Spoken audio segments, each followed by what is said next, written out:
Es que Bueno, no, las no, noches yo de creo elecciones que pasa eso, que los que han perdido dicen que les ha ido fenomenal.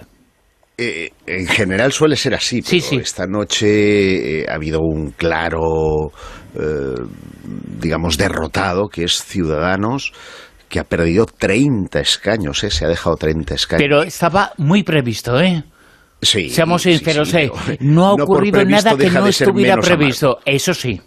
Y luego hay un segundo perdedor, que es Alejandro Fernández, que a pesar de que ha llevado a cabo una buena campaña electoral, pues no ha podido evitar ese sorpaso de la bestia. Y lo digo así, porque es verdad que el independentismo ha alimentado a una bestia, no solo en Cataluña, también en España, que es Vox, y ahí tenemos la ultraderecha con 11 diputados en el Parlamento de Cataluña.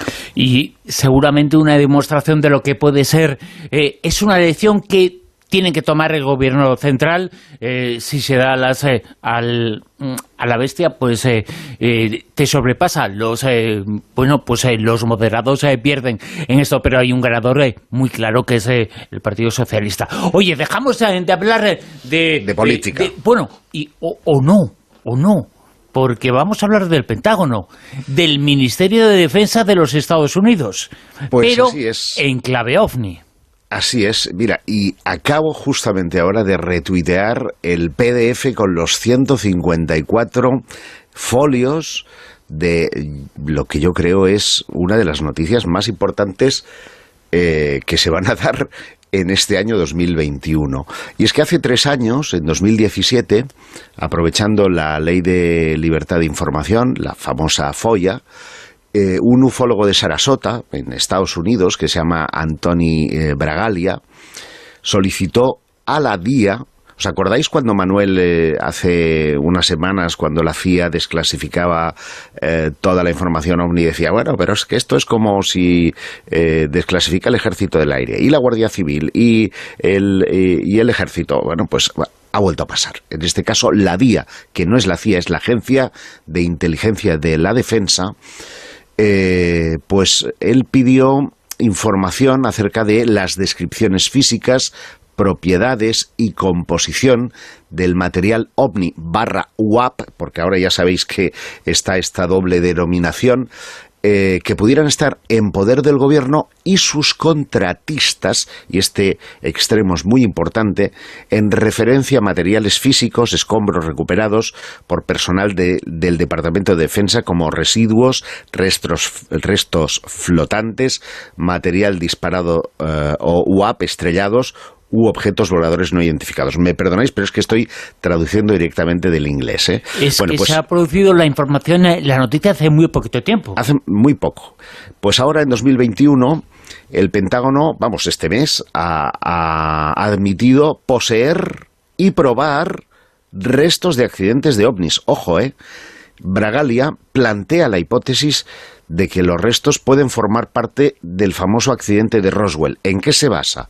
Pues en que las propiedades de este material encajan al 100% con los más de 40 testigos que hablaban de esa maleabilidad del metal. ¿Os acordáis que doblaban el metal y él por sí mismo recuperaba esa forma original? Bueno, pues Bragalia ha realizado esta revelación ahora en su blog UFO Explorations.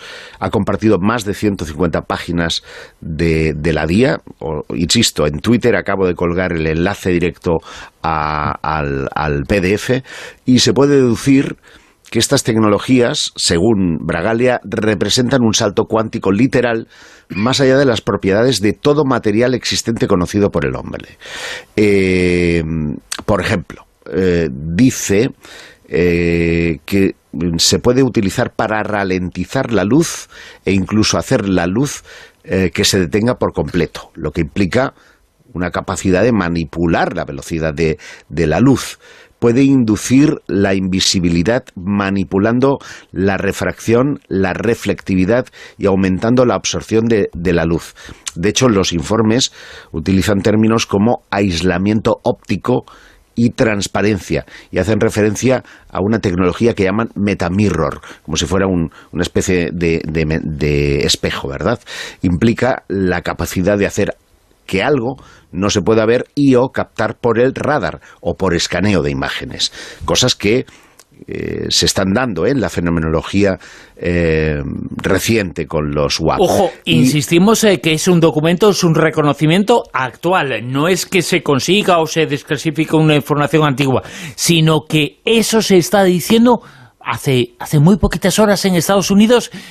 Están cambiando mucho las cosas, ha cambiado el presidente del gobierno y seguramente está cambiando muchas cosas. Una de ellas es esta información, este reconocimiento por parte del Pentágono de que tiene restos de ovnis. No que tenga ovnis, pero que tiene restos. Los principales periódicos en sus ediciones digitales empiezan a recoger la noticia y yo creo que esto va a ser un bombazo porque implica directamente a ese famoso comité secreto del Pentágono, habida cuenta de que, tal y como ya había insinuado el cabroncete de Robert Bigelow en una entrevista también en 2017, que dijo, no, yo estoy convencido de que todo esto es extraterrestre porque hay metamateriales, utilizó ese término. Bueno, ese término es el que se utiliza precisamente en los informes y lo que es peor, resulta que las páginas desclasificadas hablan de un contrato que se le otorgó a Robert Bigelow, auspiciado por ese programa secreto del Pentágono, y el contrato era para que Bigelow construyera instalaciones modificadas y especializadas para almacenar el material para las pruebas. Es decir, lo que se iba a hacer allí eran experimentos con todos estos materiales. Bueno, ahora la pregunta es, porque claro, resulta que con la historia de la pandemia, Bigelow ha despedido a sus 85 empleados de estas naves donde se custodiaban en secreto todas estas cosas. Y se pregunta muy, muy inteligentemente, ¿qué pasa ahora con estos escombros OVNI? ¿Van a quedar ahí almacenados? ¿Son posesión de Bigelow? En caso afirmativo, si la empresa está extinta, ¿qué va a pasar? ¿Se le va a devolver al gobierno o hay otra empresa en custodia? Es decir, aquí hay una polémica de fondo que, como bien decías, va a ser también política porque estamos a pocos meses de que esos famosos presupuestos que incluían todo el tema de los no identificados y que tenían que dar explicaciones en junio de 2021, vamos a ver si recogen o no todas estas cuestiones relacionadas con los metamateriales. Juan José Chezoro, valoración. Bueno, a mí hay una cosa que me llama la atención del documento y es que no tiene una clasificación... Oye, no nos quites la ilusión que ya sé por dónde va a pasar, ¿eh? No, quiero decir que hombre, yo esperaría que si realmente fueran materiales OVNI de características así como extraterrestres, realmente algo como muy ajeno incluso a la inteligencia humana o de otra potencia, no sé... yo no me esperaría encontrar en un documento que claramente aparece como que es un documento no clasificado. O sea, tiene la más baja calificación que le dan a los documentos en Estados Unidos. O sea, los documentos, digamos, que precisamente por no estar clasificado puede ser susceptible en algún caso de no ser comunicado a la población, pero ya digo, es el nivel más bajo que hay. Entonces yo imagino que algo de esta extrañeza pues le tendría que ser a un nivel de estos tipo top secret, ¿no? Solo para tus ojos, algo de ese tipo, ¿no? No sé, eso me llama la atención. Yo creo que si entendemos que la clasificación sirve también para dar valor al documento, pues estaríamos ante un documento que en principio no le han dado demasiada importancia, a pesar de su longitud y a pesar de supuestamente analizar materiales que nada más y nada menos procederían en el mejor de los casos, o por lo menos de una potencia, de un adversario enemigo, y que sería interesante analizar, porque bueno, no se sabe qué tecnología puede tener este otro país que tal, pero es que ni siquiera llega a eso, no sé, a mí eso me choca bastante. Esta noticia, esta información, este documento sobre el que nos quiere quitar la ilusión Juan José Chezoro, lo ha puesto Josep Guijarro en Twitter con almohadilla Rosavientos. Ahí se puede ver con almohadillas Rosavientos, ahí se puede ver ese documento y esa información que tenga la clasificación que tenga, lo importante es que hace tan solo unas horas ha servido para que el Pentágono reconociera nada más y nada menos que posee restos de un no identificado, Manuel. Sí, bueno, esto es algo que se viene rumiando desde hace muchísimo tiempo. O sea, en realidad ellos nunca negaron casos como el de Roswell. Lo que pasa es que los reinterpretaron una y otra vez. Nunca negaron que en Roswell, vamos, al día siguiente ya había salido en los periódicos las fotos. Pero permanentemente, Manuel, lo negaron desde el principio. Dijeron que era un globo meteorológico y que todo eso eran mentiras. No, es que a eso me refiero. No negaron que hubiese caído algo. Lo que hicieron fue interpretar qué es lo que había caído. Y desde hace tiempo Bigelow y todo este grupito de la Academia de las Estrellas están comprando materiales supuestamente extraterrestres de casos que se han dado en todo el mundo. Linda Moulton Howe, por ejemplo, vendió los supuestos trozos de ovnis que había recogido sus investigaciones. O sea que yo no dudo de que esos materiales existan. Ahora, que su origen no sea humano, a mí sí me sigue pareciendo alucinante que alguien en el año 2021 pueda aceptar que primero que exista una tecnología que sea capaz de venir hasta la Tierra desde otro planeta habitado, que eso es inimaginable. Pero, Manuel, podemos hacer filosóficamente todas las dudas y manifestarlas, pero el documento y la información es clara. Ese estrellamiento se produjo, esos documentos son reales y esa información, esa recuperación de material no extraterrestre, sino de un ovni, ha sido reconocido hace muy poquitas horas por el Pentágono. Claro, y esa es la realidad. Insisto, no es la primera vez que ocurre. Pero repito, no dicen que sea un globo sonda, no dicen nada, dicen que son no identificados. Claro, o sea, si se estrella una aeronave y tú no sabes de dónde es una aeronave no identificada.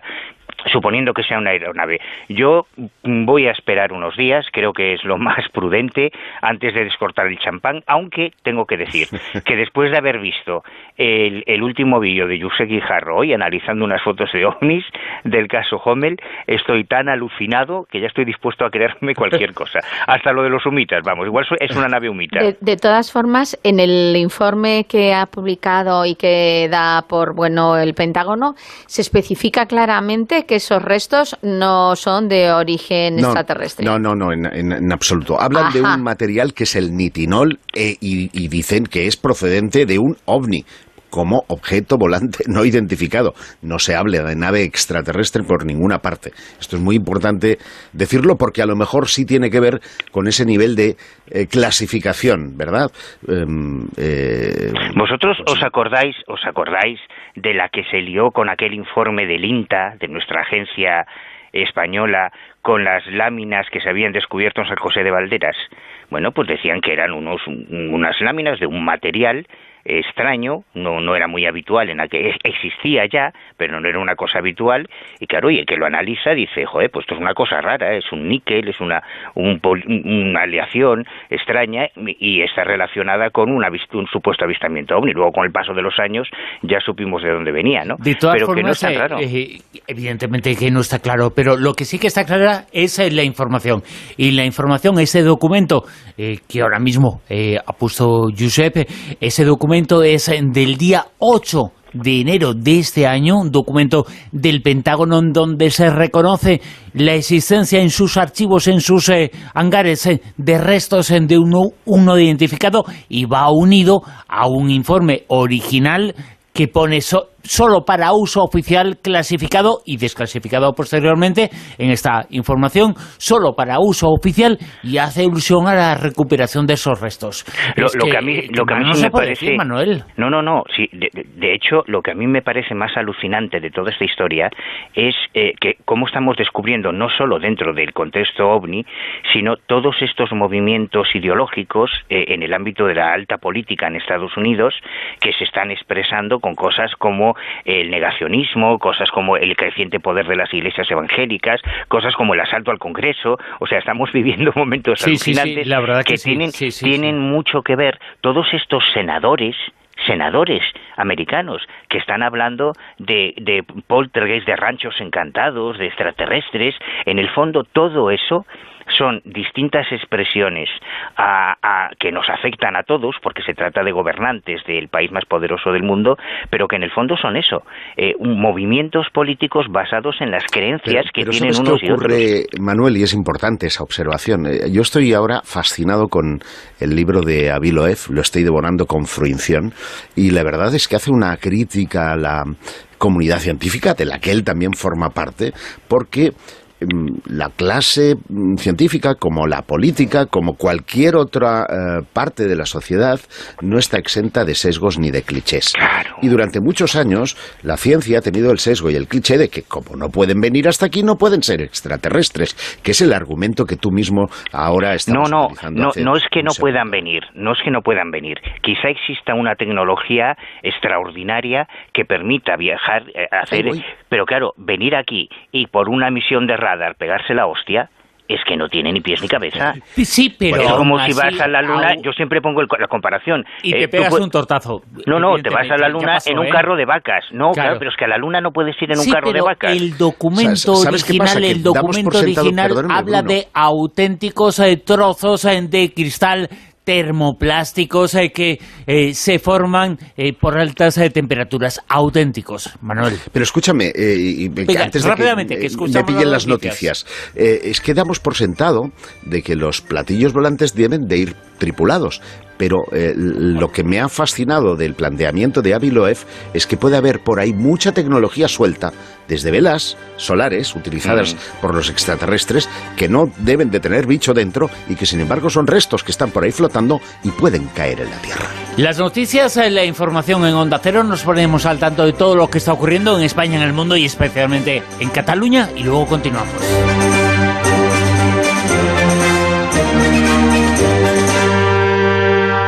En Onda Cero, La Rosa de los Vientos con Bruno Cardeñosa. Hasta casi las 4:30, hasta las 4:20, La Rosa de los Vientos esta noche en la sintonía de Onda Cero Radio, una versión un poquito extendida de nuestro programa. Un programa que está en tertulia y que va a seguir en la tertulia en la información. Así que, sin más, vamos con ella, continuamos con la tertulia, continuamos con la información.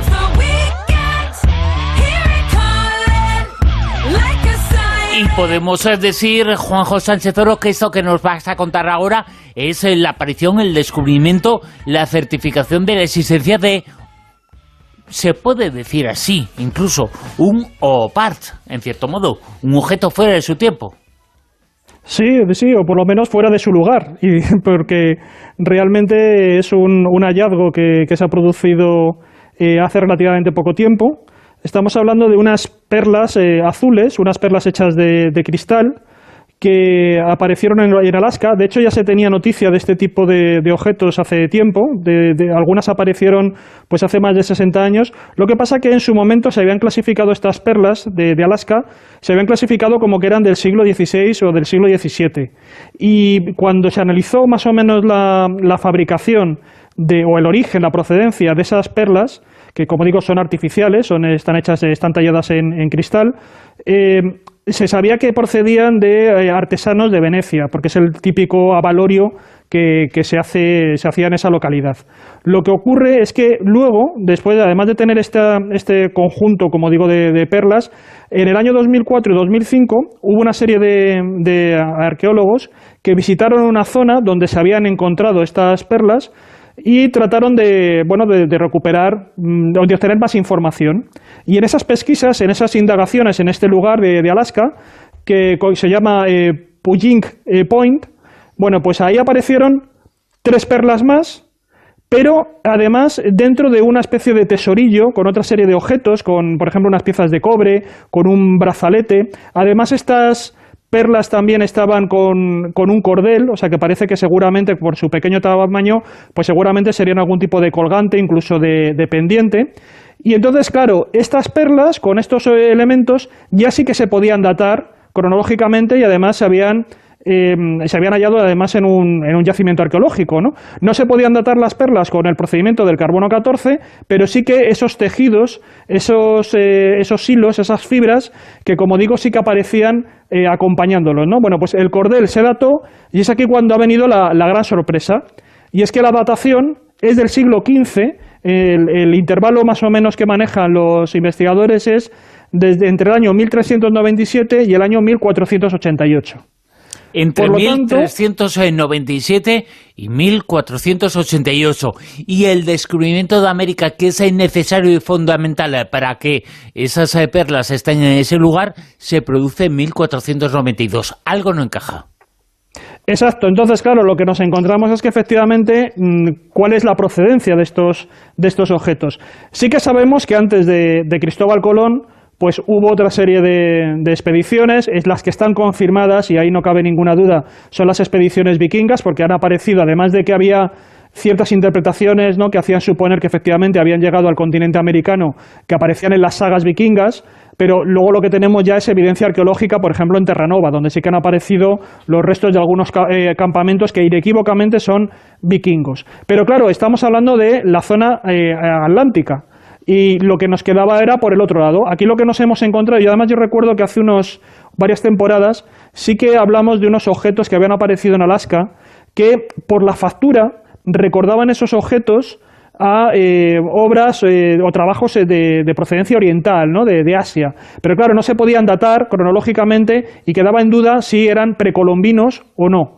Bueno, pues resulta que ahora sí, según los investigadores, estamos por primera vez ante unos objetos que inequívocamente por su datación cronológica serían anteriores a la llegada de Colón, a la llegada de los occidentales a América, ¿no? O esta llegada, bueno, la llegada de Cristóbal Colón, ¿no?, y de los primeros navíos, porque ya decimos, sí que había anteriormente. Pero claro, en la zona de Alaska siempre ha estado la duda de si llegaron los chinos, si había algún tipo de comunicación con Asia o no. Bueno, pues parece que, como digo, que ahora por fin se ha confirmado, y claro, la cuestión está en ¿cómo ha llegado esto ahí?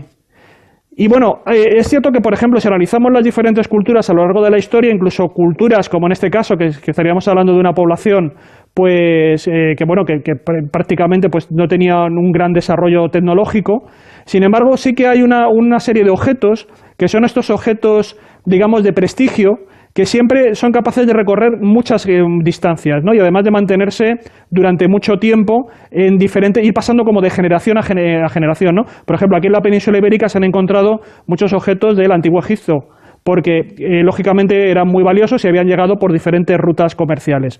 Bueno, pues la cuestión está en que, según la hipótesis que están manejando ahora mismo estos arqueólogos, es que seguramente estos objetos llegaron en la época del Renacimiento, porque se sabe que este tipo de cristal se hacía en la Edad Media en Venecia. Venecia, justamente en la época del Renacimiento, ya en el final de la Edad Media y en torno al siglo XV, pues tenía un gran auge, era una de las grandes potencias marítimas de la época. Fue capaz, además, de establecer grandes lazos comerciales, y ahí también está pues la historia de Marco Polo, por ejemplo, por todo lo que era la ruta de la seda.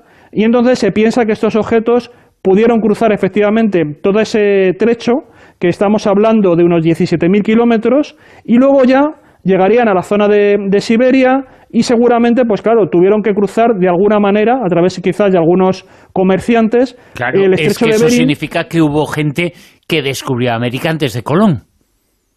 Es que no hay otra hipótesis, ¿no? Claro, se bueno, teleportaron los objetos y las perlas, o llegó antes alguien.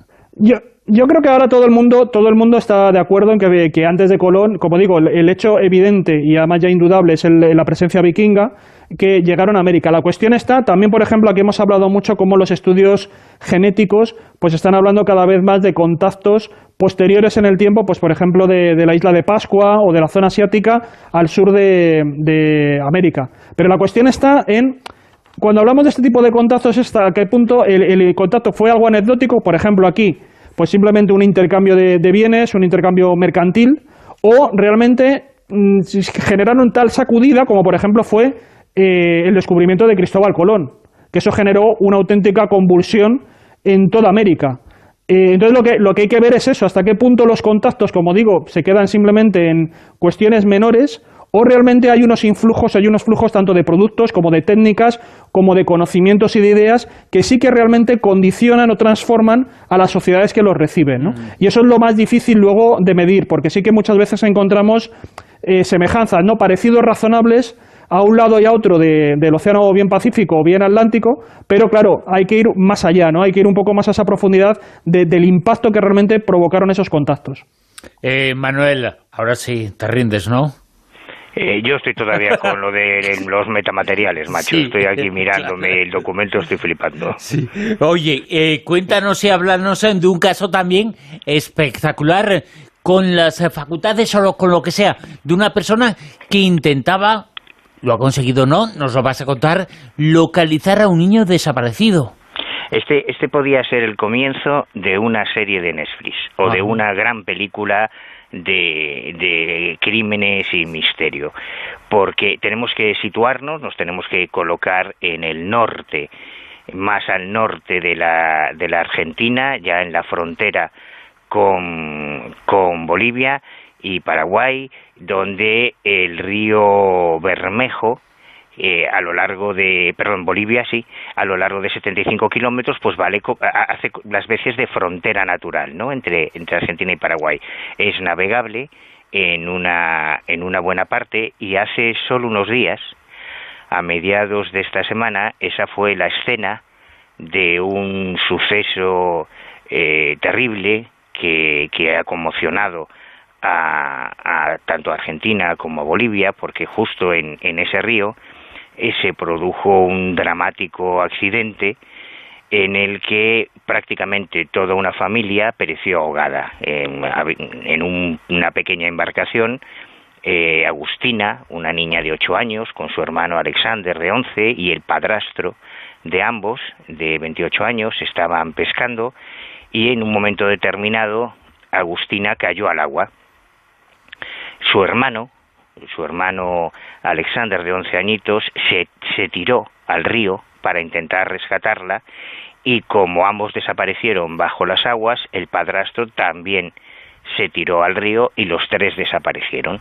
A partir de ahí se activa todo el protocolo de búsqueda, como ocurre en estos casos en cualquier parte del mundo, y como ocurre en muchos casos, como pasan las horas y no hay resultados, a pesar de que se desplazan todos los servicios policiales, de bomberos, submarinistas para participar en la búsqueda, lo que yo deduzco de las noticias que se han publicado estos días es que uno de los familiares acudió a un médico que al mismo tiempo presuntamente es un psíquico, un sensitivo, un paragnosta, un vidente, no lo sé. Y según algunos de los medios que han cubierto la noticia, porque ya te digo que ha salido en todos los periódicos en la Argentina y en Bolivia, a 2 kilómetros del lugar donde se había producido el incidente, donde se recuperó el bote y donde se habían arrojado al agua, a 2 kilómetros, este médico, que además parece ser que es un psíquico, señaló el lugar donde, según sus capacidades, estaba el cuerpo en concreto de Agustina. A pesar de que allí estaba presente la policía, que en estos casos, claro, tampoco puede hacer nada por impedir que un familiar directo de las víctimas pues quiera acudir con un vidente. Y esto es algo que ocurre en muchas más ocasiones de las que pensamos, pero lo alucinante de esta historia, por eso digo que podía ser el inicio de una serie, de una película, es que en el lugar donde este médico y vidente señaló que se encontraba el cuerpo, sin esperar a que llegasen los buzos, ni a que llegasen los bomberos, ni a que llegasen los submarinistas, este familiar se arrojó al agua, se tiró al agua para buscar en ese lugar del río, repito, a 2 kilómetros de donde se había producido el accidente, y encontró el cuerpo de Agustina, de la niña pequeña. 24 horas después apareció el cuerpo de Alexander, de su hermano, en esa misma zona, y ya poco después apareció el el cuerpo del padrastro. O sea que si esto realmente se confirma, se trataría del último caso en que la intervención de un psíquico, de un dotado, de un vidente, habría participado en una investigación policial, en este caso por una cuestión de desaparición. Dice su último porque existen en muchos casos, no es el primero ni muchísimo menos, muchas veces que las autoridades policiales en este caso acuden y recurren a personas que tienen supuestas capacidades psíquicas para localizar con sus poderes pues el cuerpo de alguien fallecido o no fallecido. Claro, bueno, yo te diría prácticamente que en todos los casos de desapariciones mediáticas, aquí en España tenemos además una larga trayectoria. Yo hace unos días subía como estoy subiendo todos mis archivos, claro, me estoy encontrando con cosas que ni recordaba, ¿no?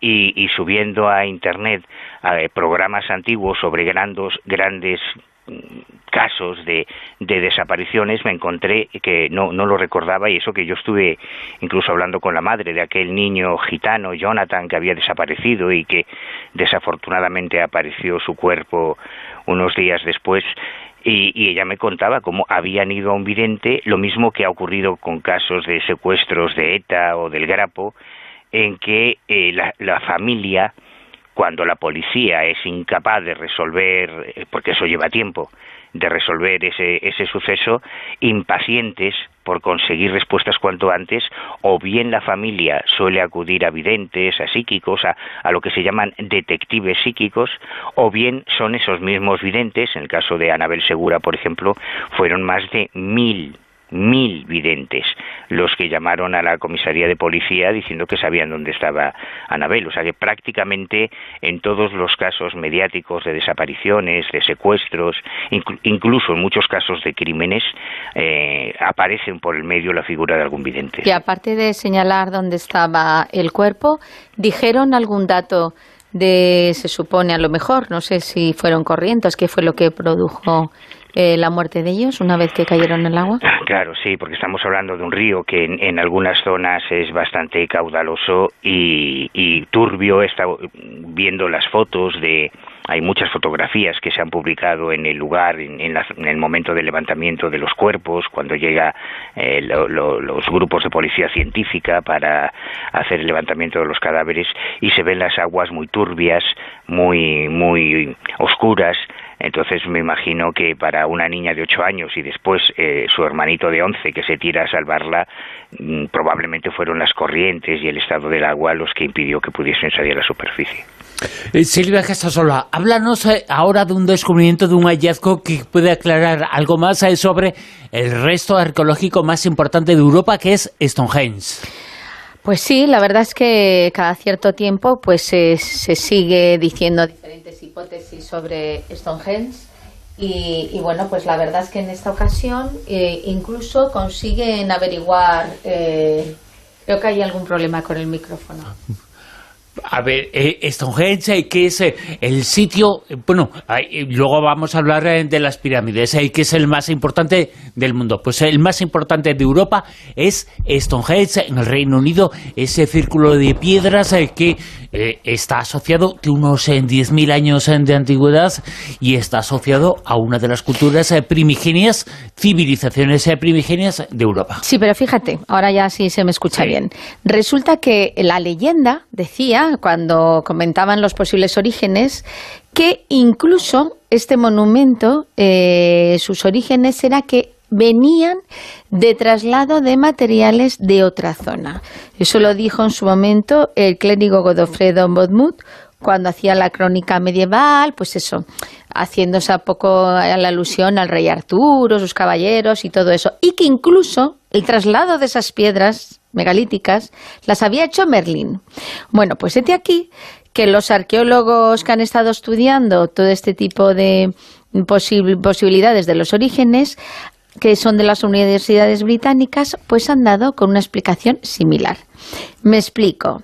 Han identificado que parte de las piedras, sobre todo las piedras azules, que son muy características del círculo megalítico de Stonehenge, pues resulta que parten de otro lugar. Ese otro lugar ellos lo han identificado como Mound. Este fue construido hace 3.000 años antes de Cristo. Este círculo tenía un diámetro de 110 metros y en la actualidad solamente quedan 6 piedras. Sí hay muchos agujeros, como que ahí había habido algo bastante potente, y lo que ellos identifican es que, o han llegado a la conclusión, que parte de este círculo fue trasladado 280 kilómetros, como si fuera una migración, y lo pusieron justo donde se encuentra ahora mismo el círculo megalítico de Stonehenge. ¿Y por qué habría habido esta migración? Pues dicen que los personajes o los nativos de Gales en la época del Neolítico hicieron esta migración. Se fueron a estas tierras y trasladaron parte de ese círculo ritual para ellos importante, para crearlo allí, para volver a crear esa reunión allí. Y por eso esas piedras azules coinciden con estas otras piedras que está en esta otra zona. ¿Qué es lo que comentan ellos? Que además encima hay algo que corrobora esto. Muchísimos de los enterramientos que están bajo Stonehenge pertenecen a personas que venían de orígenes de Gales, con lo cual una cosa pues complementa a la otra, y dicen incluso que los megalitos o las piedras estas tan especiales que podría tener este monumento original, que sería el One Mound, serían de 30 a 50 monolitos. Bueno, ellos siguen investigando, sería igual, con la misma intención, como un lugar de peregrinación, que independientemente de esta gente de Gales que tenía más relación con estos megalitos a la hora de hacer esos rituales, también venían gente desde otras zonas, desde otros lugares, pero vamos, que todo apunta a esto. Pero mira tú por dónde, había un geólogo que se llama Herbert Thomas, que hace un siglo ya también él aportaba esta teoría. Él decía que las piedras habían sido tomadas anteriormente de otro círculo de piedra venerado muy de la antigüedad. Con lo cual, pues bueno, pues lo que está corroborando es todo esto, que seguramente personajes o personas nativas de la época del Neolítico en Gales, pues crearon este círculo nuevo y tomaron esas piedras azules de esa zona, que eran pues eso, originales de allí, y las complementaron con las otras grandes que tienen otro nombrecito bastante peculiar, que se llaman, creo que son Sarens, que son las que sí están cerca de donde se ubica ahora mismo Stonehenge, que es en Salisbury Plain. Pero las azules vienen de esa zona, y además incluso ya para rizar el rizo hay una en Stonehenge que por lo visto tiene como un corte que coincide perfectamente con una huella que hay en este otro círculo también pues antiguo, que pues eso, que todo hace parecer que vienen de allí. Que el lugar era importante, ya de por sí Stonehenge, su misterio, su construcción, pero el lugar era un lugar de poder, un lugar importante para la gente que estaba detrás del levantamiento de Stonehenge, un gran enigma histórico de los que le encanta a Juanjo.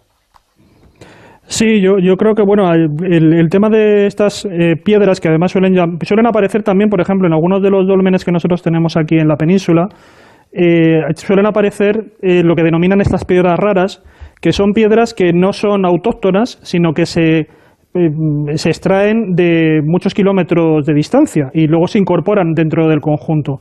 En el caso que estamos comentando del Stonehenge, hay una teoría también adicional a lo que está comentando Silvia, y es que no estaríamos tanto ante... Es una posibilidad, claro, no se sabe, ¿no?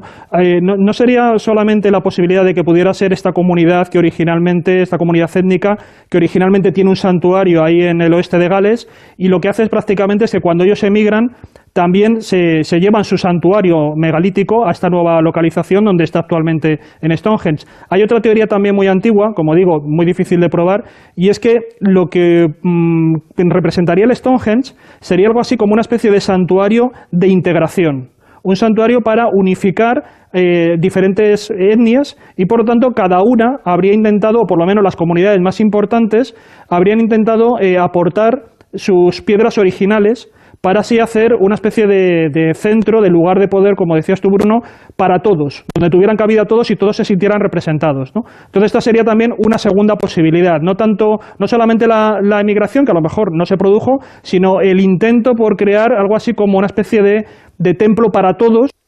Y en eso algunos arqueólogos que más o menos lo tratan de apoyar, porque la zona donde aparece el Stonehenge es ciertamente una especie de zona de confluencia de diferentes pueblos, por lo que se sabe, ¿no?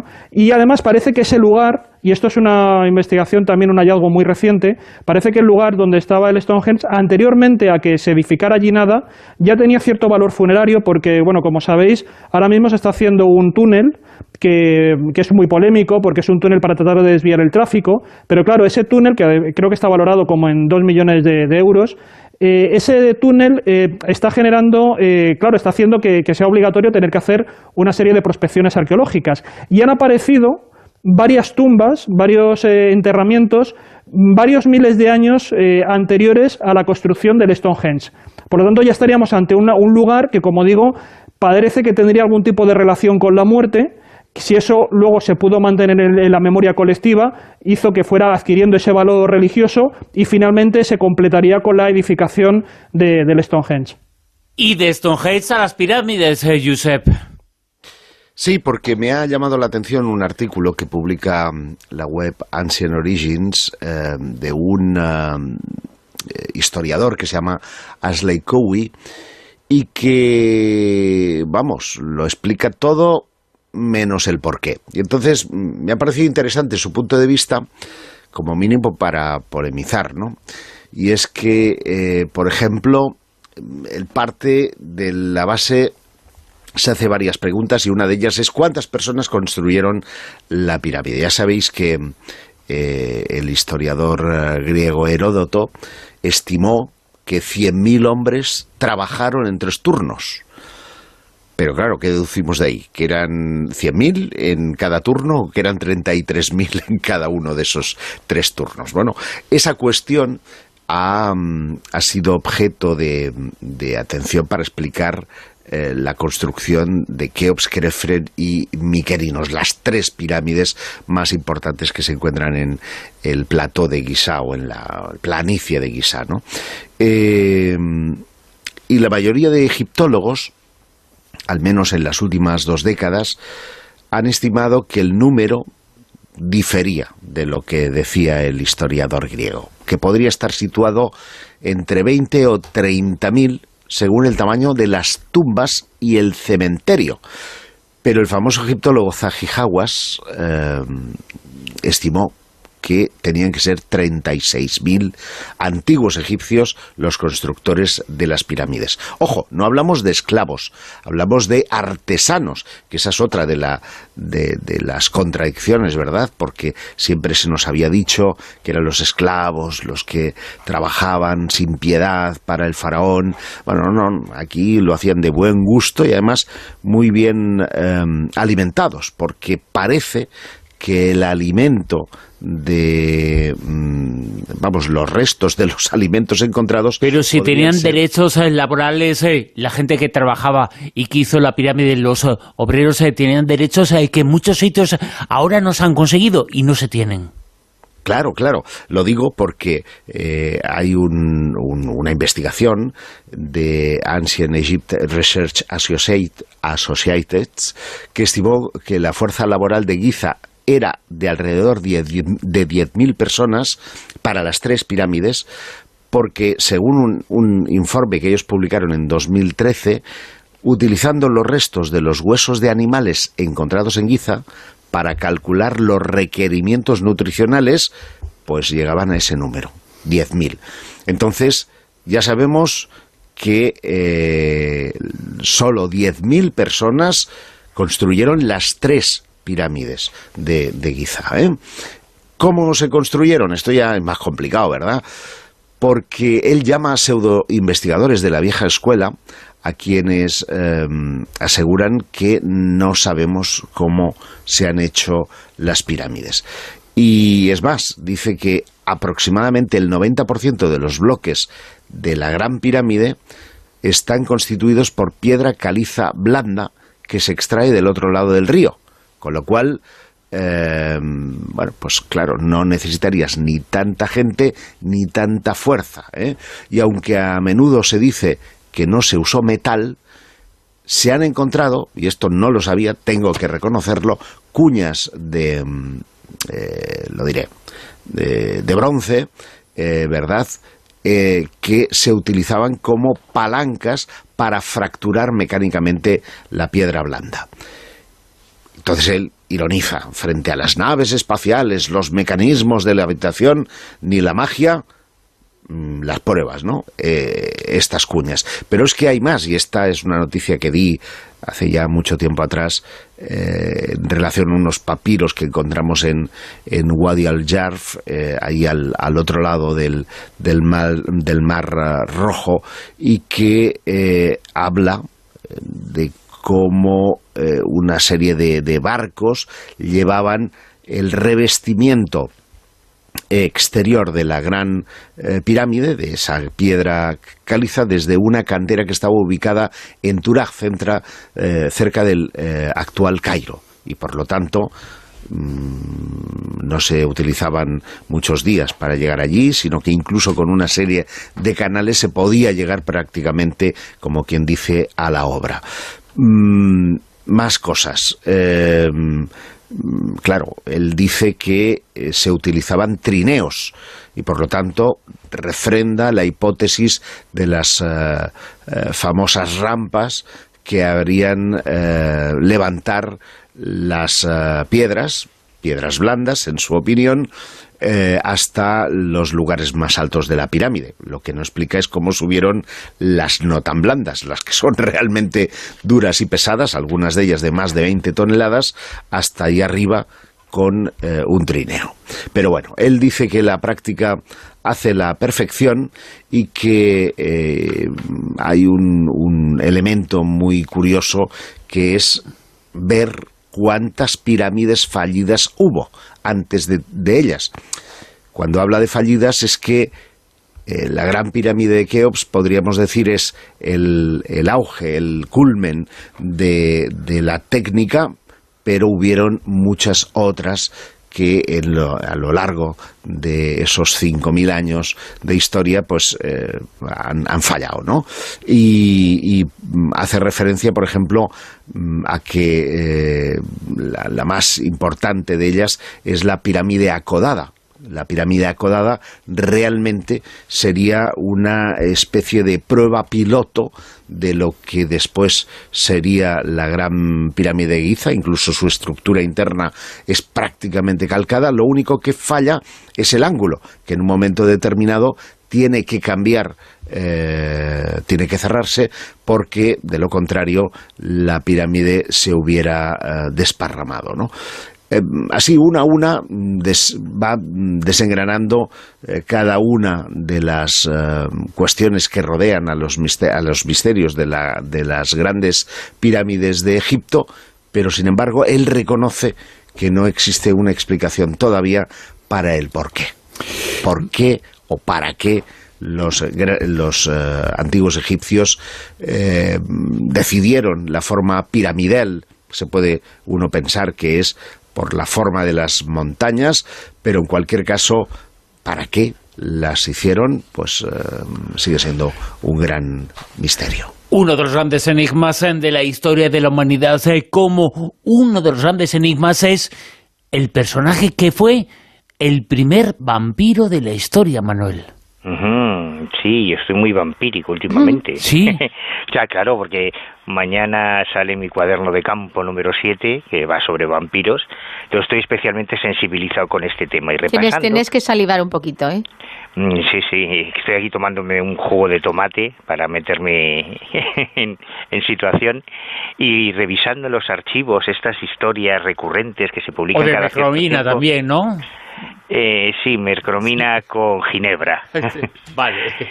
Pues Esta es una historia muy curiosa porque se ha convertido en uno de los principales atractivos turísticos de Istria, en Croacia, donde se celebra todos los años la memoria de este personaje, Jure Grando, que sería el primer vampiro de la historia, o por lo menos ellos lo presentan así, ¿no? El primer vampiro documentado. Y hace que todos los años se celebren festivales, haya recetas de comida basadas en el mito de los vampiros, en rutas turísticas, pero es una historia muy curiosa porque, aunque tiene más de 400 años, es verdad que está bastante documentada para formar parte de la leyenda de los Estrigón, que es como se conocía a los vampiros en esta región europea, y que aparece reseñada 200 años antes de que Bram Stoker escribiese esa novela maravillosa que es Drácula. Pues 200 años antes, un historiador de origen esloveno, Johan Witcher, fue el primero que relató el caso de Grando en una magna obra literaria que está compuesta por 15 tomos con más de 3.500 palabras, 528 ilustraciones, 28 apéndices, y que se titula La gloria del ducado de Carniola. Y ahí, entre otras muchas historias, relatos, anécdotas y hechos más o menos históricos, se relata la historia de este campesino que vivió en Istria entre 1579 y 1656, cuando fallece de una enfermedad extraña. Es enterrado en el cementerio local con la ayuda de los trabajadores y se menciona al sacerdote del pueblo, un tal Giorgio, que es quien oficia el entierro de este personaje. Pero al cabo de unos días, su viuda comienza a tener una serie de experiencias de lo que hoy llamaríamos visitantes de dormitorio, en que asegura que es visitada por su esposo fallecido, que tiene relaciones sexuales con ella. Y como la leyenda de estos personajes, de los Estrigón o Estrigones, como los upiros en Rumanía, que son los precursores del actual mito del vampiro, recoge ese comportamiento sensual y licencioso de los no muertos, preferentemente con las viudas, inmediatamente se interpreta que Grando ha vuelto de la tumba. Así que se prepara una comisión de 9 voluntarios, precedidos por este sacerdote llamado Giorgio, que acuden a la tumba de Grando, decapitan el cadáver con un hacha. De hecho, queda recogido incluso el nombre del héroe que salvó a la aldea del acoso del vampiro, un tal Stipan Milasic, que habría sido quien consiguió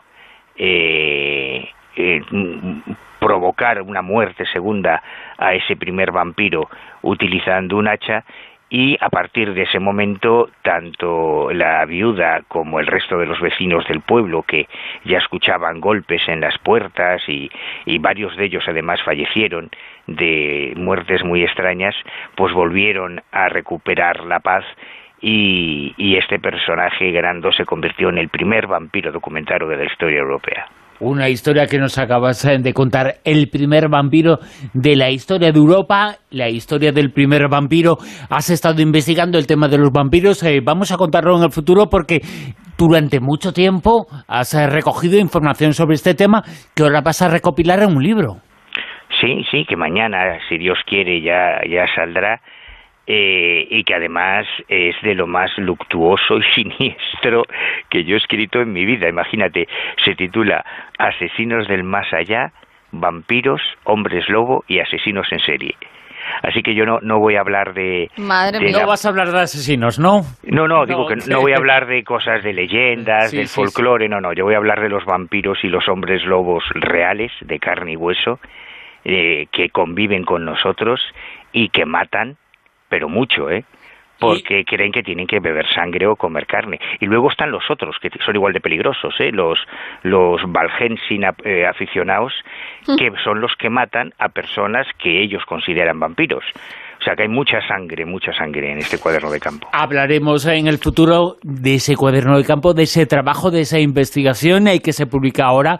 Quien quiera conocer más datos, hay que acudir a la página web del Ojo Crítico. Ahí están todas las referencias. Insistimos, mañana y en pocas horas aparece este trabajo. Sí, además yo creo que algunas de las historias os van a hacer sonreír mucho, porque hay historias muy alucinantes. Aquí en España, no hay que irse a Croacia ni a los Balcanes. Aquí en España hemos tenido muchos hombres lobo, hemos tenido no solo el Roma Santa, hemos tenido muchos hombres lobo y muchos vampiros. Hemos tenido muchos hombres lobo. Hombre, vete a una playa y encontrarás un montón. Sí, bueno, y vete al Congreso y encontrarás muchos vampiros también. Bueno, vamos a hablar ahora mismo, vamos a hablar de China, la carrera espacial de China, los avances que está llevando a cabo en esa carrera espacial, Silvia. Sí, ya sabéis que la semana pasada hacíamos mención de la llegada a Marte, de varias misiones. Bueno, pues tanto los Emiratos Árabes como la sonda también, la Taiwan 1 enviada por China, han tenido éxito, han llegado a la órbita de Marte. Y bueno, pues los chinos son muy ambiciosos y no se quedan solamente con esto, sino que para conmemorar que en el 2021, hace un siglo de la fundación del Partido Comunista, pues ¿qué es lo que quieren hacer? Pues van a empezar a construir su primera estación espacial. Van a competir con la ISS y bueno, pues dicen que va a ser similar en tamaño, pero tendrá una masa de un 25% mayor. Según los primeros indicios, dicen que mínimo, cuando una vez que esté construida, tendrá 3 astronautas, pero puede llegar a albergar 6 astronautas. Y esto lo quieren empezar ya, en la primera mitad del año. Quieren iniciar la construcción, van a enviar el primer módulo y luego ya va a ser el acoplamiento con los laboratorios y bueno, pues todo lo que ya sabemos que hacen en este tipo de estaciones. Harán misiones fuera, harán misiones dentro. Pero no se conforman con eso, sino que en 2029 quieren también enviar una nave y llegar a la órbita de Júpiter. Pero aún hay más. En 2036 lo que quieren es hacer una base permanente en la Luna, nada más y nada menos. Y recordar que la nave que enviaron a la órbita de Marte, más o menos en mayo, será cuando aterrice o amartice, y ahí hará también sus experimentos con 3 proyectos que tienen en marcha, entre ellos un vehículo que estará pululando por todo el planeta. Pero los Emiratos Árabes, que también están muy contentos, y es el 5º país del mundo que han conseguido tener esta misión espacial, bueno, pues no solamente están encantados con todas las imágenes que están empezando a enviar Hope, su nave, que se llama Esperanza, y que va a estar ahí haciendo esa misión para ver la atmósfera que tiene el planeta, sino que también quieren viajar a la Luna. ¿Y cuándo lo van a hacer? En 2024. Así que bueno, imagínate, de la NASA ya sabemos que será, recordamos a todos que tenemos que estar pendientes. 18 de febrero, los 7 minutos de aterrizaje de terror. Así que todos muy pendientes el 18 de febrero porque va a ser la primera misión, la primera nave que va a amartizar y que ya veremos que es por parte de la NASA y que tenemos también ese instrumento muy, muy importante español que tendremos que hablar con nuestro científico, con Jorge, para que nos cuente a ver cómo van las cosas. Así que, bueno, pues estaremos ahí pendientes ese 18. Y también estamos pendientes de esta máquina. Bueno, Juanjo Sánchez-Oro, llamativo. ¿Va a modificar o quiere modificar o se puede modificar con ella el espacio y tiempo? Sí, bueno, es que detrás de esta máquina pasa un poco lo mismo que con los documentos que hemos estado hablando antes de los ovnis. Hay una figura, un personaje que en algunas ocasiones hemos hablado de él aquí en la tertulia, que es un ingeniero norteamericano que bueno trabaja para el ejército y eso está documentado, en concreto ha trabajado para la Marina, se llama Salvatore César Pais. Y este hombre periódicamente va publicando patentes que además van avaladas por la defensa, por el ejército norteamericano, patentes que realmente son prototipos absolutamente de ingeniería de ciencia ficción. Y de nuevo, pues se acaba de reconocer el Pentágono, en este caso oficialmente también, ha reconocido que hay uno de estos diseños promovidos por este ingeniero, por Pais, que efectivamente parece que, según aparecen en el documento, sería capaz de generar tal volumen de energía que podría llegar a modificar el espacio-tiempo. Entonces, un poco el núcleo, la característica principal de este diseño tecnológico es un reactor de fusión, es decir, no de fisión nuclear, sino de fusión nuclear. La fusión nuclear, para que nos hagamos una idea, para que no lo sepa, pero bueno, es muy conocido, es prácticamente un poco lo que ocurre en el Sol, ¿no? Ahí lo que se está ocurriendo es que se van uniendo diferentes núcleos de átomos para generar un núcleo más pesado, en lugar de la fisión, que lo que hace es justamente destruir los núcleos atómicos. Bueno, pues justamente cuando se produce esa suma de núcleos de átomos, se genera un gran volumen de energía, y realmente los generadores de fusión nuclear es una tecnología que ahora mismo se está investigando, que se están además invirtiendo enormes cantidades de dinero en diferentes proyectos, tanto en Estados Unidos como en Europa, creo que recordar que también en China. Es muy difícil poder hacer la fusión nuclear. Si lo consiguiéramos, tendríamos una cantidad de energía además limpia, y como digo, es complicadísimo. Sin embargo, bueno, pues este ingeniero Pais ha presentado esta documentación, y lo más curioso, como digo, es que el propio Pentágono ha reconocido que ha estado experimentando con la cuestión. El director de comunicaciones de la División de Aeronaves del Centro de Guerra Aeronaval confirmó a una publicación, que es la que ha mostrado todo este contenido, que la ha estado analizando, que es de Warzone, que es una publicación especializada en todo lo que tiene que ver con tecnología de defensa. Pues reconoció este director de comunicaciones que efectivamente habían estado probando el generador de campo electromagnético de alta energía entre octubre de 2016 y septiembre de 2019, un generador que sobre el papel y bajo la opinión de otros expertos, como digo, realmente lo que aparece ahí es ciencia ficción. No se creen que realmente esto se pueda llevar a cabo. Sin embargo, este director de comunicaciones dice que se ha experimentado con un primer prototipo, que se ha invertido en torno a $500,000 de dólares, pero también, y aquí hay un matiz que a mí me ha llamado la atención, el 90% de esta inversión, es decir, unos $462,000, iban en salarios del equipo, no en lo que es el diseño. O sea que, claro, realmente debía ser una prueba bastante reducida, ¿no? Porque la gran parte de todo el capital invertido iba en personal, en los costes de personal. Y luego lo que comenta este portavoz es que las pruebas se abandonaron y concluyeron en septiembre de 2019 porque finalmente no se pudo probar que realmente lo que aparecía, digamos, en el documento fuera cierto, que es lo que denominan además efecto Pais, o sea, le han puesto el nombre del ingeniero, porque claro, como digo, son unas prestaciones tan maravillosas que prácticamente lo han bautizado con el nombre de aquel que las está llevando a cabo. Y finalmente este ingeniero, que como digo es muy peculiar, que además va publicando estas patentes con el aval, con el cuño del ejército de los Estados Unidos, y además, como vemos, reconocido por ellos, le han subvencionado, han visto que realmente hay ciertos visos de realidad en lo que él pone sobre el papel. Bueno, pues sin embargo parece que lo han transferido. Ahora mismo ya no trabaja pasó de esta unidad que estábamos comentando, le pasaron a programa de sistemas estratégicos de la Marina, y finalmente ahora parece que está en el Ejército del Aire.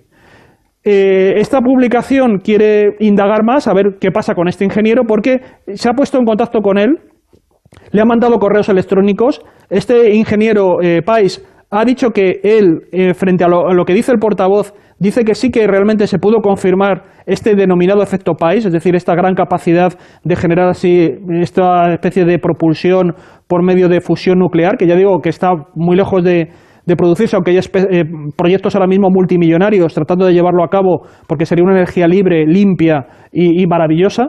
Y sin embargo aquí parece que él afirma que lo ha conseguido, y además lanza una especie de mensaje a todos aquellos expertos en la materia que dudan, y dice, literalmente les dijo en estos correos, que mi trabajo se demostrará como correcto un día próximo. Y esto es todo lo que podemos decir. Es una cosa, como digo, que la propia publicación que ha ido siguiendo el caso ha consultado, como digo, a estos otros expertos que valoren lo que aparece ahí en esas patentes. Ellos lo ponen muy en duda, al mismo tiempo no sabe si Hoy es noticia del Pentágono. El Pentágono también ha afirmado, en cierto modo, que está investigando este asunto. O sea, es que... No, es que lo ha confirmado el portavoz. Claro. O sea, ya no estamos hablando solamente del ingeniero, ya no estamos hablando... El Pentágono está que se sale, ¿eh? Bueno, pero es que, claro, aquí la publicación duda de si realmente está desinformando. Las patentes, como digo, es que hablan de cosas, como digo, abrir especie de agujeros en espacio-tiempo, de energía de fusión nuclear, que, como digo, es ahora mismo uno de los grandes anhelos que tiene la sociedad y que hay proyectos que llevan ya décadas desarrollándose con una inversión multimillonaria de diferentes naciones, como el que tenemos aquí creo que es en el sur de Francia, donde se está desarrollando el proyecto europeo, pero hay otro también en Estados Unidos, otro en China. Y, sin embargo, aquí parece que esta persona con $500,000, que encima la mayor parte del presupuesto se va en pagar los salarios de las personas que participan, pues parece como que ya habría hecho algún tipo de prueba, además como muy, muy positiva, ¿no? No sé, esto yo digo una de estas cosas muy extrañas porque al fin y al cabo también la Marina va publicando periódicamente o por lo menos patentando estos proyectos. Incluso él también estuvo detrás de esos supuestos ovnis de plasma. No sé, es un poco... A mí siempre me desconcierta, por eso yo dudo mucho de este juego un poco de apariencias. No sé si aquí hay muchos que están jugando a aparentar más de lo que tienen y otros al mismo tiempo tratan de aparentar que tienen menos de lo que realmente tienen, ¿no? Y aquí nos vemos siempre un poco en esta ceremonia de la confusión. La verdad es que sea una cosa u otra es sorprendente y llamativo. En esta semana, en esta tertulia estamos contando, hemos empezado con esa noticia, esa afirmación por parte del Pentágono de que tienen restos de uno identificado y esta afirmación también que viene del Pentágono de que están investigando con esta máquina que provoca alteraciones en el espacio y tiempo. Va a ser cuestión, Josep, de este mineral, ¿eh? Sí, yo quería aportar que evidentemente puede haber algo de estrategia en todo esto, ¿eh? Al fin y al cabo tú estás jugando de farol, yo tengo esto y los iba a decir enemigos, no son técnicamente enemigos, ¿no?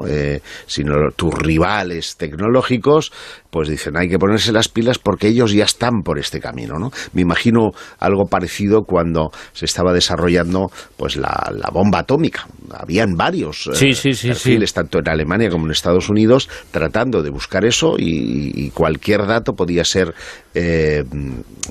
relevante. Es como final, un gran juego de póker en donde las apariencias engañan, en donde tienes que fardar un poquito de lo que estás haciendo, porque no se va a saber si es verdad, si es falso, pero lo importante es que se crea que es verdad. Hacer el fantasmón, ¿no? Claro. Se llama. Pero yo digo que al final, Juanjo, Manuel, nos vais a tener que dar la razón a Bruno y a mí, que somos believers. Y cuando tengamos aquí la evidencia ya corroborada, yo os quiero ver la cara, ¿no? Espero que no estemos ya en la pandemia y pueda estar en el estudio, ¿eh? Oye, pues yo te aseguro que nada me gustaría más y la primera ronda para celebrarlo la pago yo. No, hombre, tenéis que apostar algo más. Eso es... Nada, que la vida extraterrestre. No. Aquí hay que apostar un rapado de cabeza o algo, ¿eh? Ay, sí, yo me apunto. Yo se lo hago a Manuel, ¿eh? Encantado de la vida. Sí, me vas a afeitar el orto, que es otro rapado también, que está muy de moda además, por lo que me dicen. ¿Ah, sí? Sí. El rapado de tus partes íntimas. Ah, está de moda ahora, ¿no? Sí, bueno, no sé, yo hace tiempo que no me rapo yo por ahí. Ay, Josep, el mineral, rápidamente, cuéntanos, en un minuto. En un minuto. Yo creo que esta noticia está maldita, porque siempre nos ha pasado. Sí, por eso, pero vamos a contarla y vamos a finalizar la tertulia con esa información. Un mineral común, de Marte, pero raro en la Tierra, pues ha sido encontrado en las profundidades de un núcleo de hielo, ya sabéis, esos choricillos, ¿verdad?, que se sacan de profundidades de hielo en la Antártida. Hablando de hortos. Me estás quitando segundos. Y podría resolver un misterio de Marte, del planeta rojo, donde, por cierto, el jueves se espera que llegue de nuevo la humanidad. Bueno, el hallazgo sugiere que este mineral, que es una sustancia quebradiza de color marrón, cuidado, que sois muy mal pensados, porque es marrón amarillento, se conoce como jarosita. No es mierda, es jarosita. Y se forjó de la misma manera tanto en la Tierra como en Marte. Es decir, a partir del polvo atrapado en depósitos de hielo antiguos. Lo haces aposta. Mira cómo la ha pillado Silvia, cómo se nota la mujer, que es más... Bueno, es que haces pausas valorativas. Hombre, claro, anda que no sabe. Por eso. Venga, que me quedan 2 minutos. También no, te queda uno. ¡Ostras! Calla. Venga, también rápido. revela la importancia de estos glaciares en el planeta rojo, que no solo excavaron valles, según los investigadores, sino que también ayudaron a crear la misma materia de la que está hecha Marte. La jarosita se vio por primera vez en Marte en 2004, cuando el rover Opportunity de la NASA pasó por allí y cogió, y bueno, el descubrimiento fue noticia porque la jarosita necesita agua para formarse, junto con el hierro, sulfato, potasio y unas condiciones ácidas. Y fíjate, esto se daba en la Antártida y se daba en Marte. Venga, va, te dejo ahí. Con esta noticia, con esta información, finalizamos la tertulia Zona Cero de esta noche con Giuseppe Quijarro, con Manuel Carvallal, con Juanjo Sánchez Oro. Gracias. Gracias. Un abrazo, Gracias. chicos. Cuidado.